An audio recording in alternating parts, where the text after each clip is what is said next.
Right now, as you're watching this, hundreds of millions of people around the world are doing the exact same thing. They're drinking coffee. It's the second most traded commodity on the planet after oil. Over 2 billion cups are consumed every single day. And for most of the people drinking it, it's not a luxury, it's a necessity. But here's what most people don't know. Coffee was once banned by kings. It fueled the Enlightenment. It replaced alcohol as the world's breakfast drink. And when it did, human productivity exploded. It funded revolutions, and the company that turned it into a global empire used tactics that would make the tobacco industry blush. This is the story of coffee, the most important drink in human history. Let's get into it. Every great story needs an origin myth. Coffee's is one of the best. The legend goes like this. Sometime around 850 AD in the highlands of Ethiopia, a goat herder named Kaldi noticed something strange. His goats, after eating the red berries from a certain tree, became unusually energetic, dancing, jumping, and refusing to sleep at night. Kaldi brought the berries to a local monastery. The monks, skeptical, threw them into a fire. And as the berries began to roast, an extraordinary aroma filled the room. They raked the roasted beans from the embers, dissolved them in water, and the world's first cup of coffee was born. Now, historians debate whether Kaldi ever existed. But what we do know is that Ethiopia is unquestionably the birthplace of coffee. The coffee plant, Coffea arabica, is native to the Ethiopian highlands, and wild coffee plants still grow there today in the same region where this legend is set. The word coffee itself most likely derives from Kaffa, the region in southwestern Ethiopia where the plant was first discovered. Ethiopian communities were consuming coffee long before anyone else, chewing the raw berries, grinding them with animal fat into an early energy bar, and fermenting the pulp into a wine-like drink. But the coffee we recognise today, roasted, brewed and drunk as a beverage, that story begins somewhere else entirely. The transformation of coffee from a wild Ethiopian plant into a global phenomenon happened in Yemen, and it happened through religion. By the 15th century, Sufi monks in Yemen had discovered that coffee, which they called kawa, had remarkable properties for religious practice. It kept them awake through long nights of prayer and meditation. It sharpened the mind. It created a state of focused alertness that seemed almost spiritual.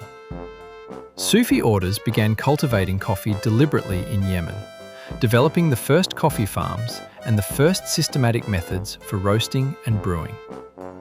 The port city of Mocha, yes, the same Mocha that's now a flavour at every coffee shop, became the world's first major coffee trading hub in the early 1400s.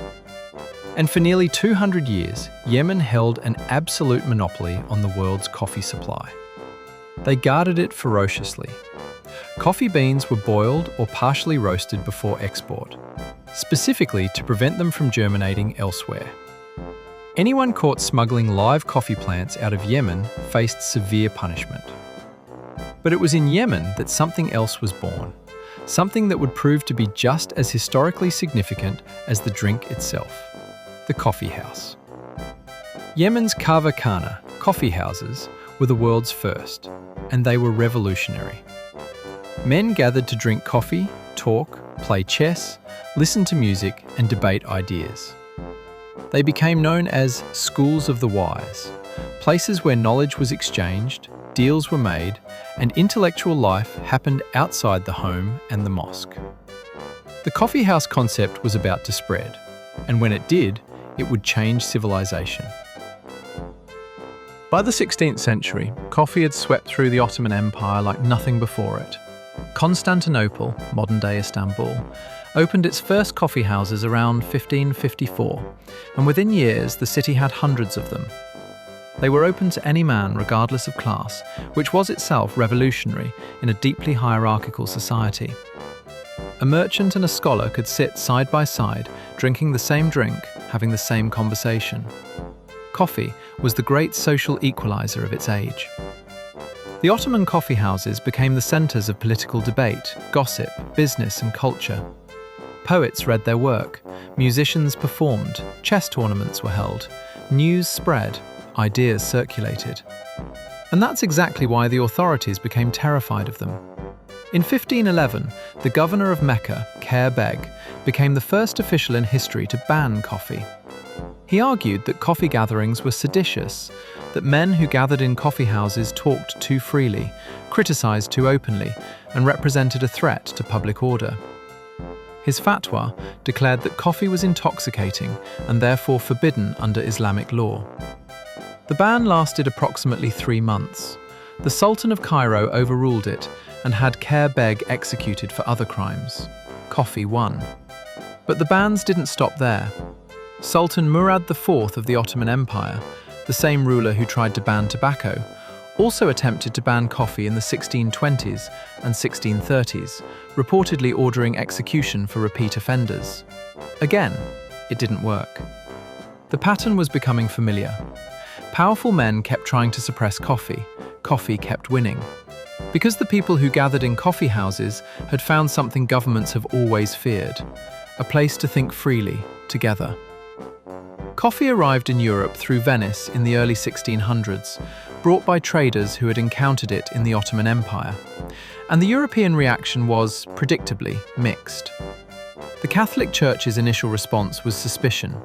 Some clergy called it the bitter invention of Satan and petitioned Pope Clement VIII to ban it.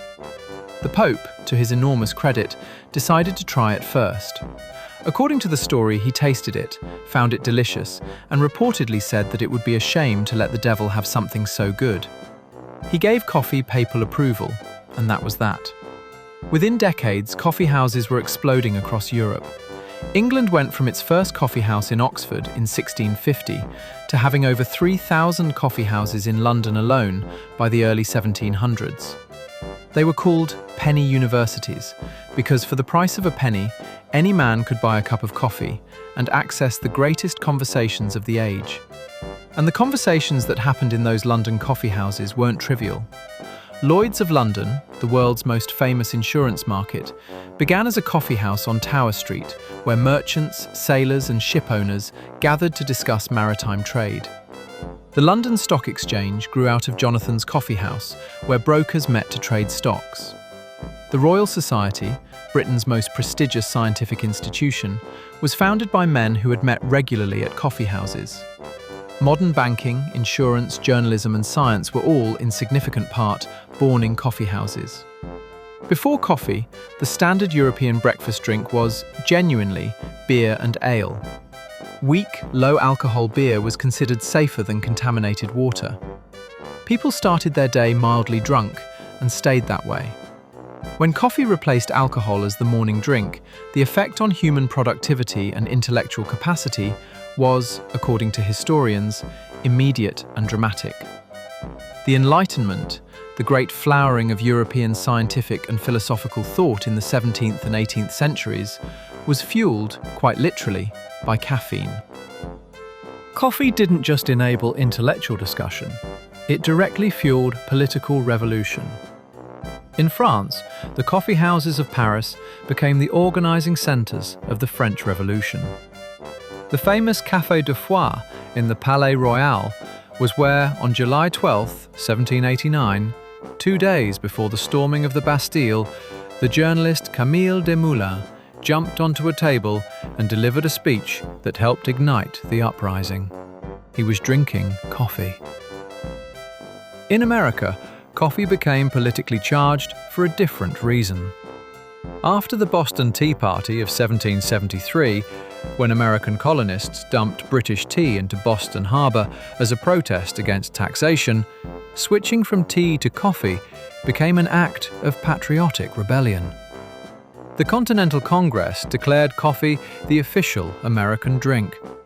The founding of America, in a very real sense, was accompanied by a switch from tea to coffee. That preference stuck, and today Americans drink approximately 400 million cups of coffee per day, while the British still largely prefer tea. One political protest 250 years ago shaped the beverage preferences of two nations to this day. Meanwhile, on the other side of the world, the Dutch had finally broken Yemen's coffee monopoly in the late 1600s by smuggling live coffee plants out of Mocha. They established coffee plantations in their colonies in Java, giving coffee one of its most enduring nicknames, and in Ceylon and Suriname. Coffee was no longer just an Arabian and Ottoman product, it was becoming a global commodity. And where global commodities go, exploitation follows.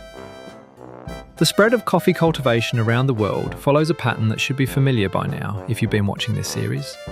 The Dutch, French and British established coffee plantations across their colonial empires, in Java, Martinique, Haiti, Ceylon and eventually Brazil, using enslaved and coerced labour to produce a luxury product for European consumption. Brazil became the defining chapter in coffee's colonial story. Portuguese colonisers began cultivating coffee there in the 1720s, and by the 19th century, Brazil had become, and still is today, the world's largest coffee producer. At the peak of Brazilian coffee slavery, millions of enslaved Africans were working coffee and sugar plantations under conditions of extraordinary brutality. The abolition of Brazilian slavery in 1888, the last country in the Western Hemisphere to abolish it, didn't end the exploitation, it simply changed its form. Former enslaved people and new immigrants were tied to coffee estates through debt bondage, low wages, and the company store system, a pattern that persisted well into the 20th century. But the most dramatic coffee story of the colonial era happened in Haiti, then called Saint-Domingue, which by the late 1700s was producing roughly half of the world's coffee and sugar. The conditions for enslaved workers there were so brutal that they sparked the only successful slave revolution in history, the Haitian Revolution of 1791 to 1804. The men and women who worked coffee and sugar plantations in Haiti rose up, defeated Napoleon's army, and founded the world's first Black Republic. Their freedom was paid for with blood, and France then demanded 150 million francs in reparations, which Haiti finally finished paying in 1947 for the loss of their enslaved property. The coffee in European cups had a price that most Europeans never saw. The Industrial Revolution transformed coffee from a handcrafted artisanal drink into a mass-produced commodity. Before the 1800s, coffee was sold as green, unroasted beans that consumers roasted at home in a pan, an inconsistent and frankly terrible process. The development of commercial coffee roasting in the mid-1800s changed everything. Jabez Burns invented a practical, self-emptying coffee roaster in 1864, allowing large quantities of coffee to be roasted consistently and packaged for sale. John Arbuckle in America used this technology to create the world's first mass-market, pre-roasted, packaged coffee, Ariosa, in 1865, essentially creating the modern grocery store coffee market. Then came instant coffee. First commercially produced by Satoru Kato around 1901, and mass-produced by George Washington, not the president, in 1910, instant coffee became an absolute necessity during World War I and World War II, when the US military issued coffee to all soldiers as a standard ration.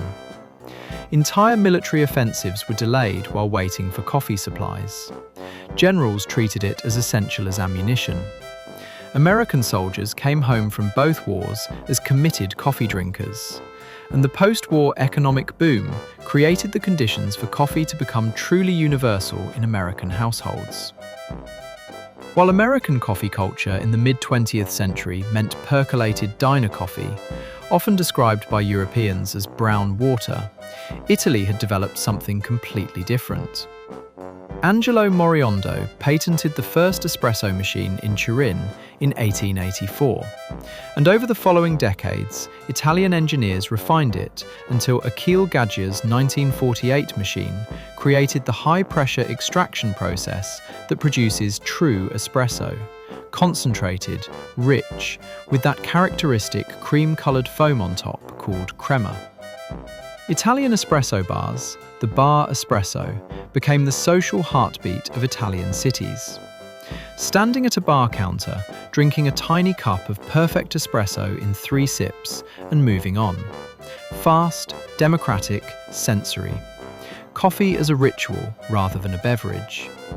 This culture travelled to America through immigrants and bohemian travellers.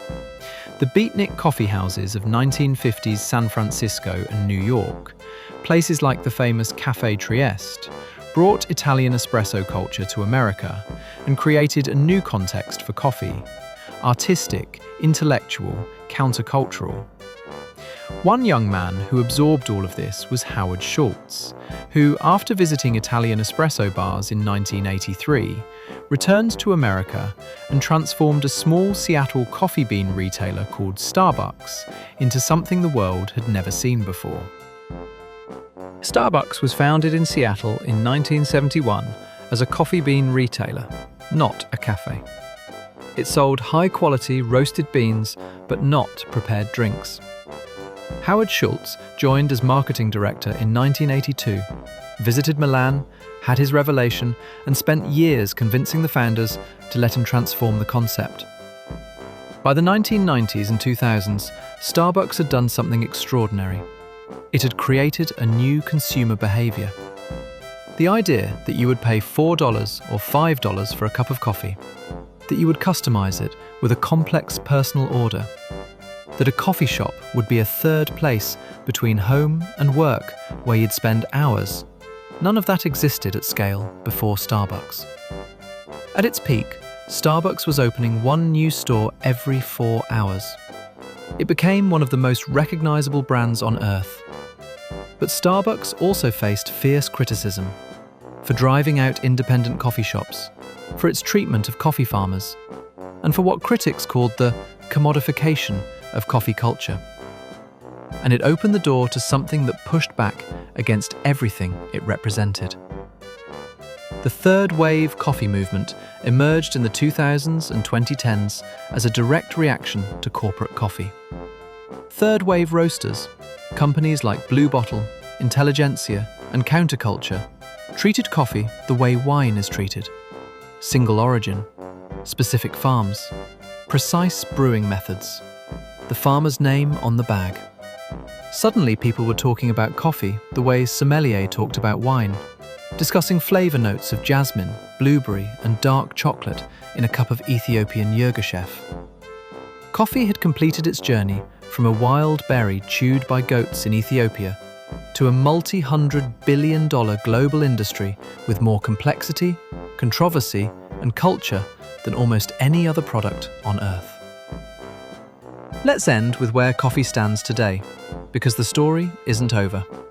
And parts of it are deeply concerning. Coffee is grown in over 70 countries across the Coffee Belt, the tropical band between the tropics of Cancer and Capricorn. The top producers are Brazil, Vietnam, Colombia, Indonesia, and Ethiopia. The global coffee industry is worth approximately $500 billion per year. It employs over 125 million people worldwide, most of them smallholder farmers in developing countries. And yet, the average coffee farmer receives less than 10 cents of every dollar spent on coffee in a cafe. The vast majority of the value is captured by roasters, distributors, and retailers in wealthy countries. The poverty among coffee farmers, despite the extraordinary wealth generated by their product, is one of the most persistent injustices in global trade. And now, climate change is threatening the entire industry. Coffee plants are extraordinarily sensitive to temperature.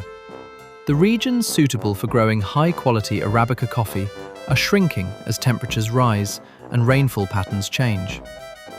Studies suggest that by 2050, suitable coffee-growing land could be reduced by up to 50% worldwide. The irony is almost unbearable. The energy-burning, carbon-emitting industrial economy that made coffee a global commodity is now threatening to make it impossible to grow. The drink that woke up the world may be running out of time. Coffee's journey is 1,000 years long. It began with a goat herder in Ethiopia noticing his animals wouldn't sleep. It powered the Ottoman Empire's intellectual life, funded the Enlightenment, fueled 2 revolutions, ran on the backs of enslaved people, survived bans by kings and popes, and eventually became the drink that 2 billion people reach for every single morning without a second thought. It is, in many ways, the perfect story of how a single thing can be simultaneously beautiful and brutal. A source of connection, creativity, and joy, built on a foundation of exploitation that most of us never see. The next time you pick up your coffee, you're holding 1,000 years of history in your hands. That might be worth a moment's thought before the first sip. Hit like, subscribe, and tell us in the comments, how do you take your coffee?